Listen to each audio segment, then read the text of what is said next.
JBNN keep you informed. I'm Michelle Jones. Before we get into the news, please remember to like, subscribe, leave a comment, and share the news with someone today. Now on to the news. M16 seized in Red Hills Road raid. The police seized an M16 assault rifle and ammunition during a raid on Monday in the Red Hills Road community.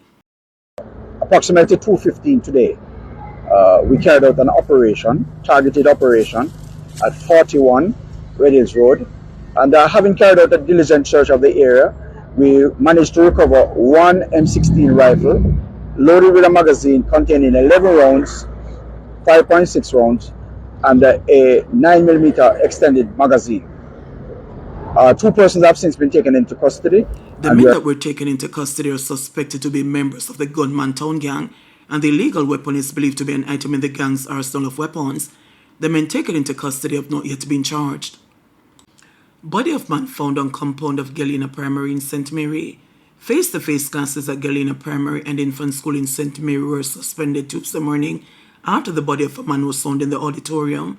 He has been identified as 59-year-old Everton Magoo.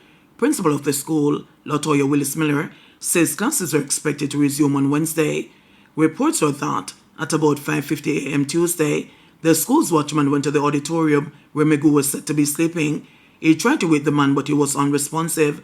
Blood was observed over his right eye. The police were called and was taken to the Port Mary Hospital where he was pronounced dead. Magoo was last seen alive on Monday night. Mrs. Willis Miller said Magoo was not employed at the school, but speaking in an interview, his brother Derek claimed he was the school's watchman. Derek said wounds on the body suggested that Everton was perhaps beaten to death. But they must like him a bleed and him have some mark in him back. So it look like somebody beat him or something like that.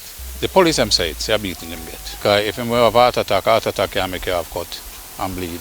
You see, heart attack can make you have cut and bleed, you know. You done lost dead sudden. The police are continuing their investigations. INDECOM launches probe after 3 men are fatally shot by police. The Independent Commission of Investigations, INDECOM, has launched a series of probes into a set of police shooting incidents that resulted in the death of 3 men and injury to another on Monday and Tuesday. 2 of the fatal shooting incidents occurred along Windward Road in Kingston and Central Village in St. Catherine on Monday. The 3rd incident occurred in Port Morant, St. Thomas on Tuesday. These latest incidents increased the total to 38 people who have been fatally shot by the police so far this year, of which 10 occurred in February. The deceased men have been identified as Maurice Bennett, 34, Justin Sangster, 19, and Orville Denny. Each of the incidents reported to INDECOM as targeted operations, where the officers were allegedly confronted by armed men. A total of 3 guns were reported as recovered from the shooting incidents. No body-worn cameras were recorded as being issued or worn by the officers assigned to these targeted operational teams. All incident scenes were examined, and the evidential material recovered, processed, and packaged. Psychiatric evaluation ordered for man allegedly caught stealing oranges. A St. Catherine man was allegedly caught stealing oranges on the trade winds such as Farmley River Sale in the parish has been remanded for psychiatric evaluation. When Dwayne Wright appeared in the St. Catherine Parish Court on Tuesday, he pleaded not guilty to the pre-dawn larceny charge against him. He also told the court that he's a psychiatric outpatient. Senior Parish Court Judge Desiree Lane then stated that a plea could not be entertained due to Wright's mental state. Wright is to reappear in court on March 18 when the matter will again be mentioned. It is alleged that on February 5, security personnel caught Wright picking oranges and placing them inside a bag. He allegedly said that he was seeking to buy food. "It's fair orange me look for buy mackerel for cook," the accused reportedly said. Wright was arrested and subsequently charged. He was not represented by an attorney when he appeared in court. Alleged gang member charged for murder. The St. Andrew South Police have formally charged 28-year-old Dino Sutherland, otherwise called Bertie, of Seaward Drive, Kingston 20, for several offences. Sutherland has been charged with murder, wounding with intent, 2 counts of possession of a prohibited weapon, 2 counts of possession of ammunition, and 2 counts of using a firearm to commit a felony. Sutherland was nabbed by members of the Joint Anti-Gang Task Force on Tuesday, February 4, during an operation at an apartment in the Kingston 10 area. 6 others were also arrested during the operation. The charges relate to 2 incidents on Seaward Drive, Kingston 20 in January. In one incident on January 7, 2025, 34-year-old Ricardo Anderson was shot and killed, and on January 9, 2025, another man was shot and injured. Mackerel charged with triple murder. The police on Saturday charged a man in connection with a 2024 Wildman Street triple murder in which a teen was killed.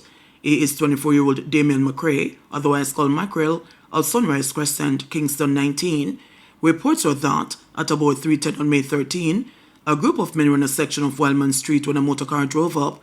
Armed men exited the vehicle and opened gunfire in the direction of the men before fleeing the scene in the waiting motorcar. The police responded to the incident, and on their arrival, 23-year-old O'Malley Clark, 20-year-old Troy Dennis, and 15-year-old Marquise Morgan, all of Kingston's 16 addresses, were seen with multiple gunshot wounds. They were taken to the hospital, where they were pronounced dead. A teenager was injured during the incident and was treated at hospital. On Saturday, McCrae was accosted and interviewed by detectives in the presence of his attorney and was subsequently charged with 3 counts of murder, possession of prohibited weapon, unauthorized possession of ammunition, and wounding with intent. His court date is being finalized. Nurses continue blackout protests for outstanding payments. Public sector nurses are wearing black for a second day as they await word from the Ministry of Health and the 4 regional health authorities regarding outstanding payments for uniform allowance and overtime. Registered and enrolled nurses as well as midwives started their blackout protests on Monday to demonstrate their frustration with the lack of response from the authorities.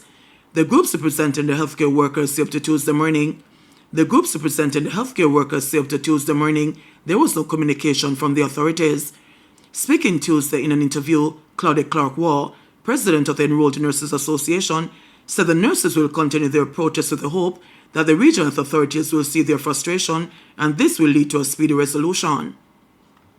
We are expecting that at least the regions will see that we are frustrated. We are now in a phase of mourning and we continue to wear our blacks today with the expectation that there will be some form of resolution. It has led to a mass migration of enrolled nurses.